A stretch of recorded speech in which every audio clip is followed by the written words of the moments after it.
The aims of ASPICE are to encourage and promote cluster collaboration across Europe's photonics clusters.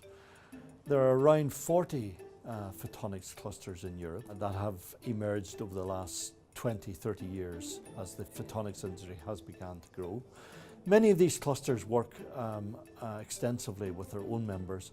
What we would like to see happen is that they work a lot more with other clusters. The most important aspect of the ASPICE collaboration is the development of online matchmaking tools.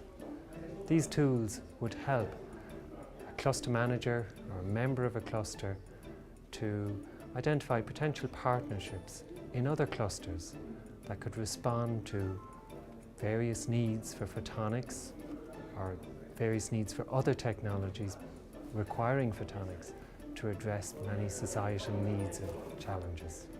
Our objective is to initiate innovation workshops between partner cluster members to look for new possibilities of collaborating towards making applications of photonics into food packaging industry. And that's why we involved clusters from different sectors, food packaging sector, food processing and photonics.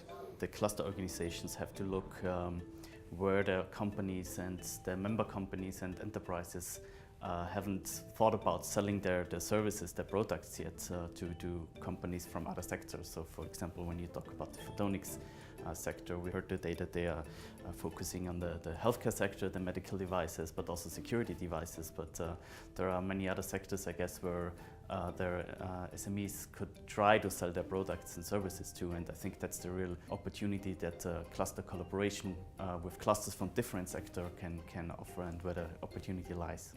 It's in Switzerland actually we already have more than one cluster, because Switzerland is multilingual, and it turns out clusters, they like to be single language. And it's very important because especially if you want to go along the value chain, you cannot do everything within one cluster. And in order to expand the value chain, in order to open the market channel, in order to get to the customer, it's important to work between clusters within Switzerland, but also within Europe. The next step for photonics in Europe is the creation of photonics public-private partnership for the next 7 years, and in particular under Horizon 2020, the new framework program for research and innovation in Europe. Now, the critical path for clusters is to find their role in this PPP, in this public-private partnership.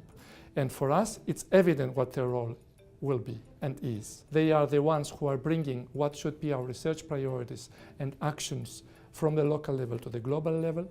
At the same time, they participate within the PPP to form the vision for the future, to form the strategic objectives for the future, and to bring coherence between the global and the local.